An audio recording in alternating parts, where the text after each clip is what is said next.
Streaming.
Good evening, everyone. I'm going to now call the meeting to order for Planning Commission meeting this evening. I'd like to thank everyone here for coming tonight. I want to make it clear that the Dominion Energy Center project will not be discussed tonight. The only item on the agenda is a request by staff to set the application for a public hearing to be held at a later date. I also want to point out that those who wish to speak during the public comment portion of the agenda must sign up on the sheet provided in the back of the room. Speakers are to provide their name, address, phone number, or email, and district in which they reside. Speakers will be given 3 minutes to speak to a maximum of 30 minutes. If you wish to speak tonight, be sure to sign up on the sheet. Ms. Johnson, if you please call roll. Thank you, Mr. Chairman. Mr. Matt Seal. Here. Hubert Allen. Here. Steve Rosen. Here. William Flippin. Here. Okay, and may we have a motion on the approval of the Mr. agenda? Chairman, I move to adoption of the agenda as submitted. Do we have a second? Second? Matt Seal. Yes. Hubert Allen. Yes. Steve Rosen. Yes. William Flippin. Yes. Okay, minutes are approved. We have a request to set a public hearing. Johnson, if you'd like to give us an overview of that? Yes, sir. As you can find on page 1 of your planning commission meeting packet this evening, conditional use permit 26-03 for the Cumberland Energy Center has been submitted to staff requesting approval to develop a dual fuel combined cycle power station on 8 parcels of land in the northwestern portion of the county. For ease of access and transparency, staff has created a project page on the county website for this application located at cumberlandcounty.virginia.gov/343/Cumberland Energy Center Project. The application packet, contents, and any additional county documents that are related to this CUP application will be posted to this webpage. While the application itself was deemed to have met the requirements of the code for completeness, staff and legal counsel continue to design comprehensive conditions to provide the commission and the board of supervisors for consideration. Staff respectfully requests that the planning commission set this conditional use permit for public hearing. Initially, we were looking at August 10th of 2026, which is your next regular board meeting. Do we have a motion? Mr. Chairman, I move that we set CUP 26-03, Cumberland Energy Center for public hearing. But rather than do it on the 10th of August at our regularly scheduled meeting, I think something of this importance would be beneficial to set a special session for it, or special meeting for it. I propose in the motion that we set 31 August at 6:30 PM at the Cumberland Middle and High School cafeteria. Do we have a second? Second. Matt Seal, Yes. Hubert Allen, Yes. Steve Rosen, Yes. William Flippin. Yes. Okay. Okay, with no public hearings on the agenda, Ms. Johnson, would you please review the old and new business, please? Thank you, Mr. Chairman. Under old business, we do have potential code amendments as a placeholder. There has been no changes to those recently. For the solar update, you can see on page 2 of your board packet, I provided a spreadsheet of the solar projects that have been approved to date. There are no changes, however, I do want to note that the conditional use permit 21-02 for the Dunn project and 21-03 and 2205 for the Rowlett project. All of the structures have been installed. They are working on final stabilization and both projects are near completion. The application for Cox Family Solar, which is also in the Cartersville area, Cumberland Solar and Boston Hill Solar, as well as the Plank Road project and Hecate project, we are just awaiting final site plan. All of those projects are still in a status of review with DEQ and getting their state permits. Thank you. For new business, the first item that we have is a Board of Supervisors update from Mr. Supervisor Paul Stinson. Yes, I'd like to report we have nothing to present other than to follow up on a question that was asked at our last meeting here. We did name a county administrator, Summer Medina, who will be starting with us on August 3rd. Okay. So, thank you. I do have one question for you. Sure. Where do we stand on our vacancy? So staff will have an item on the board's agenda for next month requesting Mr. Meadows be appointed to District 5, which will leave an at-large vacancy, and we do have an application for an at-large position. Mr. Sean Reed, who has submitted an application many months ago, which I do believe you guys reviewed. So that is the staff's recommendation, is that the Board of Supervisors will appoint Kevin Meadows to District 5 and then appoint Mr. Reed to fill the at-large position. Okay. I have just one question too, sir. Have the board heard from VDOT on the traffic safety study from Davenport Road to Route 60 along 45? No, sir, we have not, and I'm not sure if that would come through you. Any reports come through your office in order to be presented to us? No, sir, for that, because the board requested that Okay. study at the request of the commission, that report would go to the board first, and I would hope that they would copy me on that, but I believe that would go to the board first. So that would go to Mr. Newman and be passed through to us, correct? Yes, sir, I believe so. Okay, thank you. I was just wondering because last evening another fatality occurred there, at least one. Okay, thank you. Thank you. Thank you for coming. I do want to also let the commission know that at the last board meeting, the conditional use permit for the Farmville Seventh-day Adventist Church Tower was approved, as well as the Mega Mini Golf. So those two applications have been finalized and were approved. For the planning department report, we have, for the month of June, there were 5 subdivision surveys approved with 52 pending. 3 site plans and surveys approved with 47 pending, a total of 25 zoning permits approved, 10 ENS residential permits, 0 commercial, and there are 7 development, whether they're conditional use permit or rezoning projects, that are pending, I apologize, not approved. And we do have, I think there were 2 approved, so I apologize for the mix-up on this report here. The next item on the agenda was the building inspections monthly report.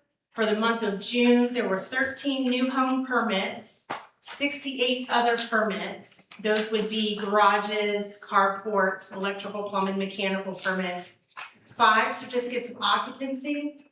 Total fees collected were $11,803.82, with a total estimated value of $2,823,716. Year-to-date, there were 48 new homes. Total fees collected were just shy of $60,000, with a total estimated value of almost $5 million.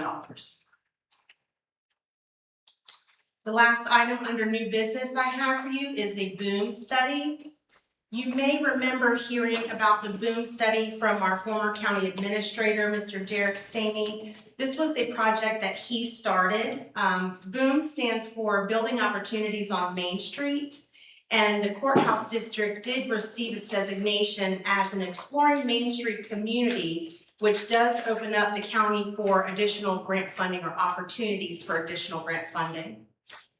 This project is being run through the CRC with the Department of Housing and Community Development, as well as some other agencies. The grant is allowing for consultants to come in and take a look at different locations within the courthouse district. There have been 5 structures from the old BB&T building to just east of the restaurant here that are either underutilized or vacant. The consultants will come out and take a look at these structures, provide market research on the buildings, and we will have a community visioning walk on September 10th, I believe that it is. The information and the data that is provided by the consultants is free of charge for the property owners. So it's free information for these property owners on different ways that they can develop the property should they choose to. So the 5 underutilized and vacant structures, we will be doing some deep diving into the history of the buildings, getting some additional information. Again, all of this is free of charge to the property owners. So all powered through grant funds. That's good, that's great news. Yes. Good. Okay, the next item on the agenda is the general citizens comment. Again, those in attendance who signed up to speak will have 3 minutes each for a total of 30 minutes. When called, please come to the podium, state your name, address, phone number, or email, and in which district you reside. Thank you. And the first speaker is Fred, is it Shoemaker?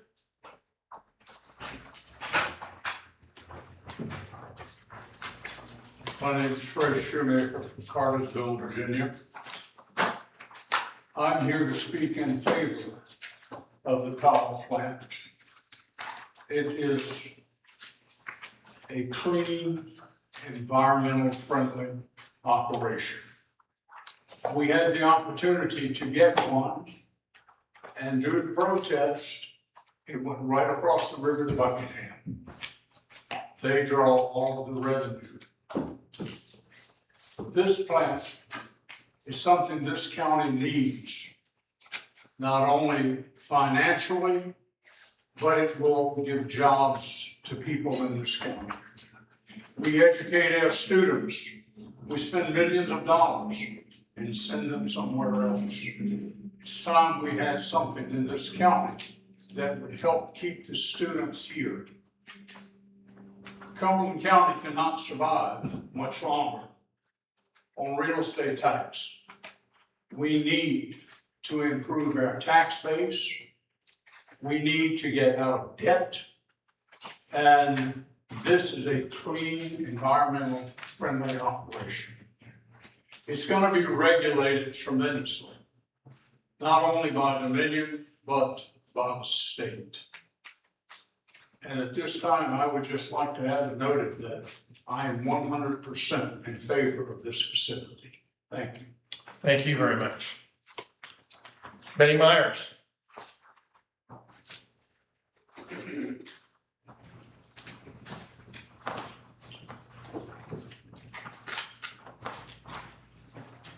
Hello, my name is Betty Myers. I live at 577 Deep Run Road, District 1. I'm not going to say I'm for or against the plant because I really haven't done enough research yet to make sure of it. I will say that the way it's being handled, it's the same way as what the landfill was handled. Where there's all these secret meetings, non-transparency of what's going on. Speak up, please. I will say that the handling of this project is very similar to how the landfill was initially handled back in 2018. With all the secret meetings and non-transparency on part of the people that were involved in it. The only difference is we have a different group of players this time around. And that's not fair to the citizens of this county. The other thing I'd like to say is in regards to District 1, it seems like District 1 is being hit with a lot of these industrial type businesses. We have the solar farms, we have Carbs Creek, and now we're talking this, another 900 acres going into the something. Where are the citizens supposed to maintain their rural living if you put all this stuff in District 1? It's just not fair to the citizens of District 1. And I think you as commissioners in making recommendations to the board, you need to be looking at spreading the wealth over the entire county and not just in District 1. Thank you. Thank you. Luke, is it Fleischman? Fleischman.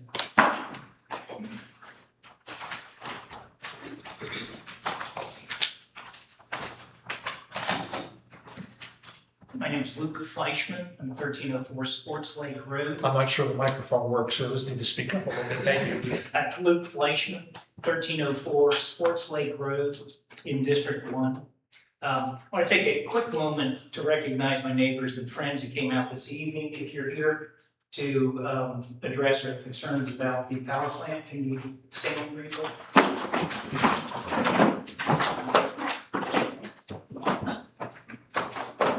Needless to say, there's a lot of concern in the community, particularly in District 1, regarding the impact of a plant of this size. It would be one of the largest in the country, and certainly the largest that Dominion has ever tackled.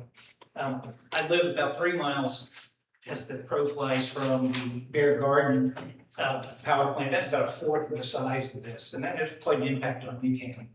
I want to start with just a quick anecdote. I've attended all of the Dominion hearings on this, and they've been very generous in feeding the community. And we've had about 100 people or more at each of these meetings.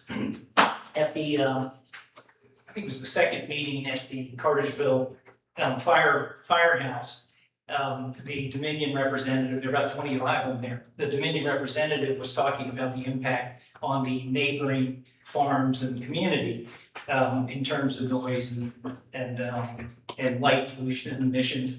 They weren't real clear about the impact, but had talked about the noise for neighbors in the immediate periphery, and talked about the 65 decibels. It would be about the typical sound level to all the neighbors. About that time, the backup generator kicked in at the firehouse, and someone sitting next to me pulled out a cell phone with a decibel reader, and at this time the Dominion representative said, I'll just wait until that generator stops and we'll finish talking. I mean, you couldn't hear over it. Somebody pulled out their phone and that was 62 decibels. And that was in the next room of the firehouse. And that's what people would hear 24/7, 365 days a year. I would probably hear it because I'm about two miles as the crow flies from there. That's a huge impact on an agriculturally zoned community. And again, as Betty mentioned, in that end of the county, with all the solar farms, with you've got to mention the tank farm is my other neighbor, and the reservoir. It is not why we chose to live in that part of the county. My farm would certainly be impacted by this, as so many of my neighbors would be as well. And that got out of time, but thank you for your time, and I encourage you to look very carefully at this process and before we move further down the road and can't really address these concerns. Thank you. Thank you very much. Thank you for your feedback. Katie Hoffman. Katie Hoffman, 188 Trisus Lake Road, over in Columbia, District 1. I'm asking that you be very careful in considering the schedule for review of Dominion's gas plant proposal and to slow it down. I love this place. I love my neighbors. I will retire here soon. Since 1942, my family's owned property at Trice's Lake. My parents fell so much in love with this place that they moved us out here from Richmond. I was in the 2nd grade when they purchased 30 acres on Deep Run Road from the Sandersons and lovingly restored an old house. I grew up fishing, swimming, riding horses, and occasionally chasing a stray Sanderson cow out of our garden. When my parents sold the farm, they moved back over to Trice's Lake, and they've lived in Cumberland since, until my mother entered memory care a few years ago. I'm here to ask that you take the time that you need and the time that the public needs to understand the full range of impacts, cultural, financial, environmental, health-related. I want to remind you that the county's 2023 comprehensive plan outlines just how to do that. The plan's vision statement emphasizes respecting and preserving our rural, historical, and agricultural heritage. The comp plan specifically calls for agricultural and rural residential uses on that site. It specifies that any proposals for industrial use at the site require a comprehensive plan amendment. Right out of the gate, this plant seems completely out of whack with the comprehensive plan. Dominion's gas plant project is undeniably industrial. On-site power line, electric substation, switchyard, water treatment building, towering smokestacks. As the comp plan is written, even if the county wants to consider this, the proper way is a thoughtful, thorough amendment process that carefully considers how allowing this industrial use in the location would attract and affect other types of development, like data centers and electrical transmission infrastructure. About the deadline for a decision in the water reservation agreement between the county and Dominion, November 2026? That's rushing things too hard. It feels irresponsible to get too caught up in promised revenue, to take time to answer many valid questions that are still swirling around. I'm submitting a few of mine in hard copy for the record. We're trusting you. We want to feel good about our county government. Please make clear to Dominion that if they wish to pursue this gas plant proposal, the community first deserves a full conversation about it in the form of a proposed comprehensive plan amendment. Thank you for serving Cumberland County, and thank you for the opportunity to speak to you tonight. Thank you for coming in. This is Stephanie Oss. Also, Oh, okay, thank you, I'm sorry. all right. Thank you, David.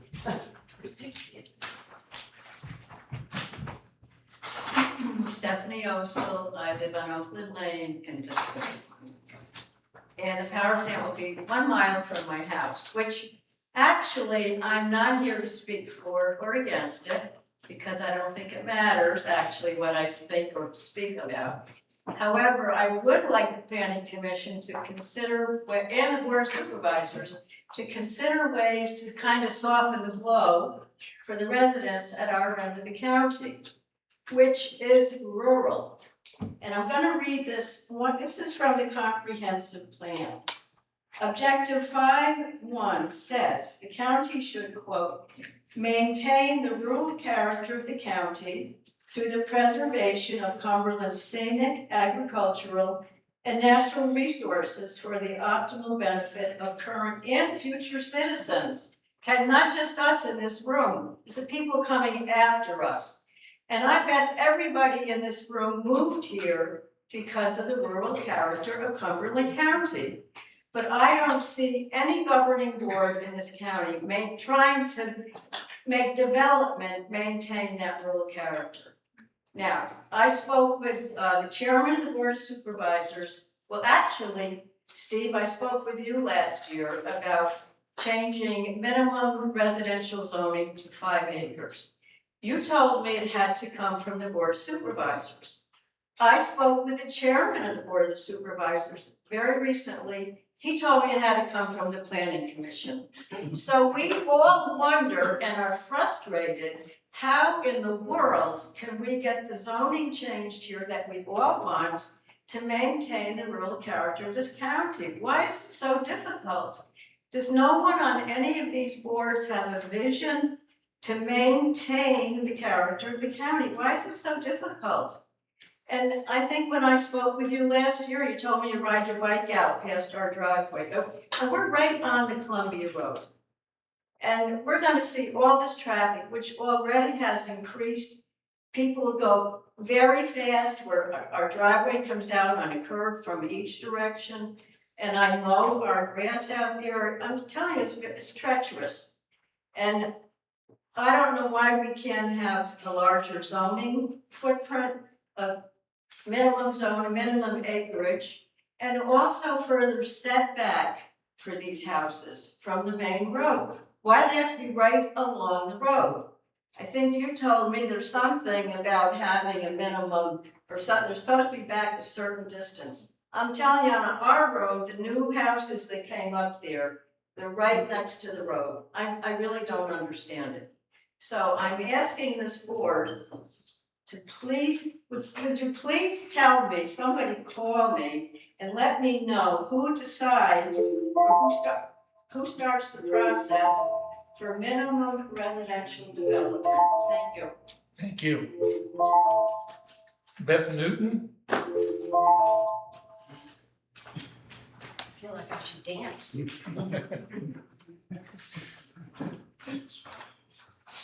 Hi, my name is Beth Newton. I live on Duncan Store Road, about a quarter mile from the proposed entrance to the new power plant.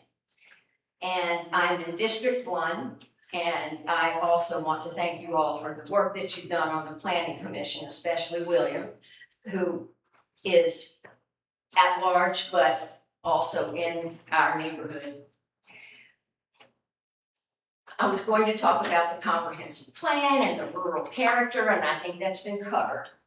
I was trying to find the comprehensive plan on the website, which I did, but I was also trying to find a map of the county and the zoning designations, which I have not found.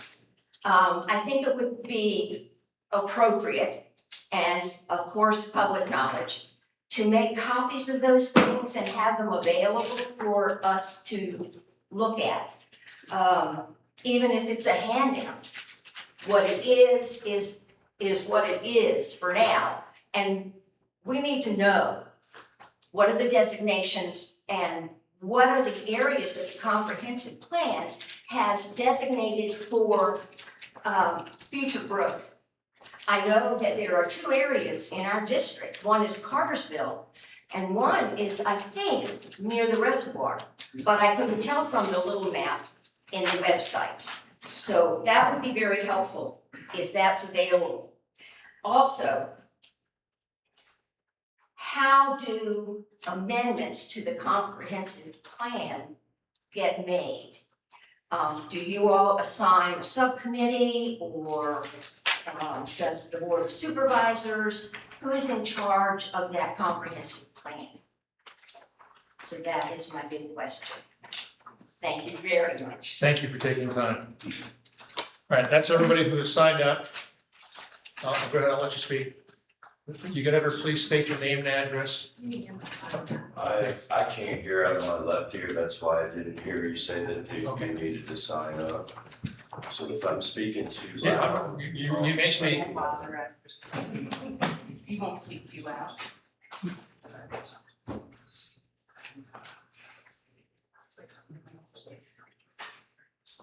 Thank you for allowing me to speak.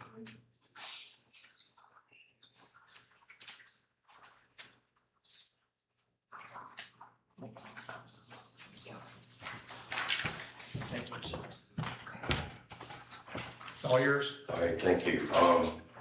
I'd like for the planning commission to keep in mind how much water this proposed plant is gonna draw from the reservoir, which I assume is for fishing, recreational purposes, and to release into the James River for drinking water down into it, right?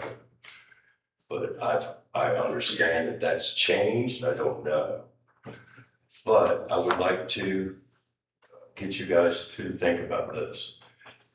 and I'm gonna refer to my notes. There are gas power plants functioning now in Hopewell, and there are two. One is owned by Dominion Power. There's one in Bear Garden, which is Buckingham, that's owned by Dominion Power.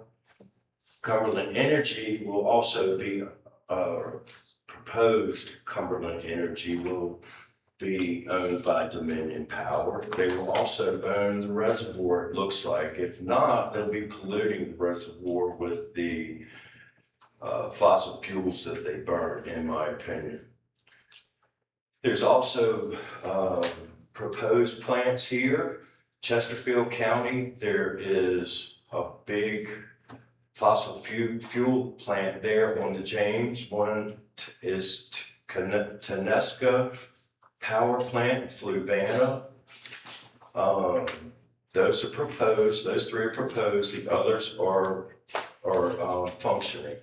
Now, the data centers that are functioning, there are about a dozen or better in Henrico County, predominantly close to the river. There's also another plant, a big plant proposed in Lynchburg and James City, and that's a data center on the river. I'm gonna borrow time, and I'm worried about what you guys are considering doing to our water supply. And I want you to consider what Dominion Power has already done to our water supply by all these plants going in and proposed plants. From here up to Lynchburg, we have 4 major plants pulling water off the James River. And that is not your water to give away. That is not Dominion Power's water to give away. That's my damn grandchildren's water. And I want you to leave it alone. Put it on pause so that we can figure this out. Please pause the plant. I have a granddaughter that's 3 months old that is gonna be living right beside the plant within a mile. I'm leaving that to my children. That little girl breathes 10 times more air than I do. That particulate is gonna hurt her. And if you allow this without pausing it, we're all gonna regret it. Thank you. Thank you. Okay, that wraps up the general citizen comments. General commissioner comments tonight.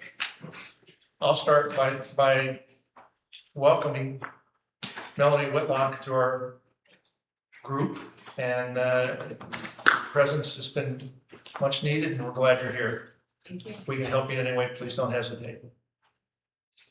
Any other commissioner comments? Just like to welcome Ms. Whitlock also and commend Ms. Johnson for her diligence and hard work in this project that we're faced with. And thank everybody for coming out tonight. We don't normally have this type of turnout, but comments will be considered. Mr. Chairman, Yes. We've heard a couple months ago, we talked about the number of acres for a house. And at that point, I think it said that we don't want to prevent people in the county from being able to build a house for their children or whatever. But if you look at the regulations with the family subdivisions, if you own land for 2 years, you can divide it for your family. And when this, came up, I was asking people, everybody I asked, they want to make 10 acres, so, 2 acres, 5 acres. And being there's some confusion on how to start this, I will move that the planning commission recommends to the board of supervisors that they change from 2 acres to 5 acres for a house. And That's the minimum acreage? right, it's minimum acres. Let's see where that goes. Mr. Chairman, I second Mr. Thrippin's motion. I have argued for some time that in an agricultural district, it should be a minimum of 5 acres. And since the change with forestry land use was discredited or denied by a previous board, we're seeing a lot of 2-acre sites popping up in A2 zones. And most of those lots that are being developed for housing, creating homes, putting modular housing on your double lots. The tax revenue is not coming from, or that tax revenue will be decreasing as they age. I think, Mr. Thrippin's motion is a wise one, and we should strictly consider it. I've argued, like I said, for several years, and it's never been heard. So we need a second. I've already seconded. Oh, you seconded, okay. I just need a clarification. So is this in every zoning district? Or is this just in the agricultural zoning district, the A2 zoning district? Across the board.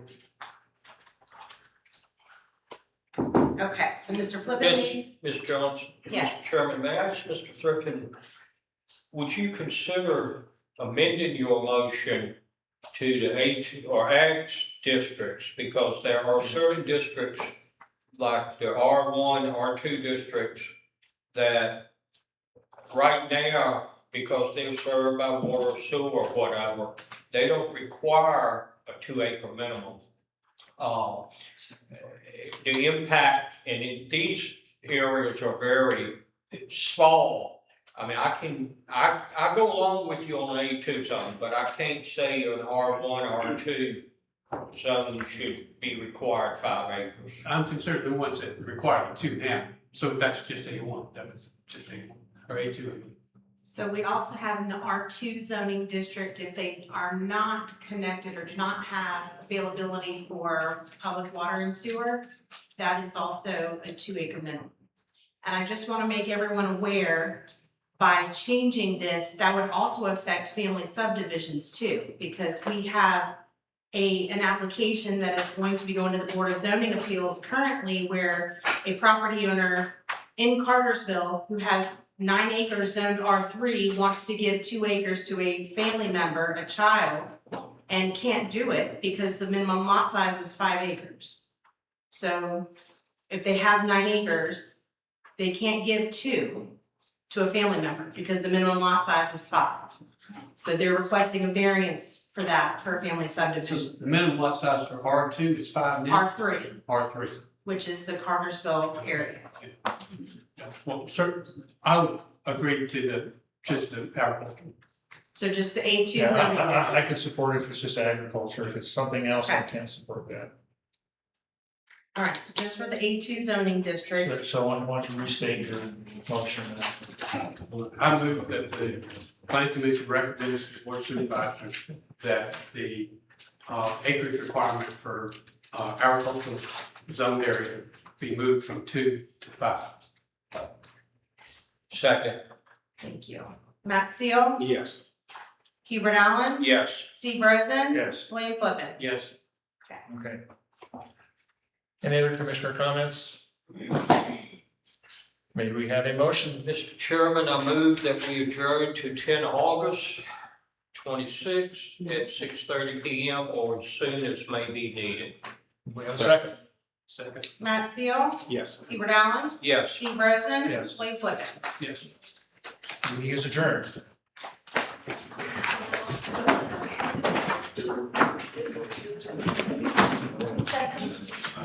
Second.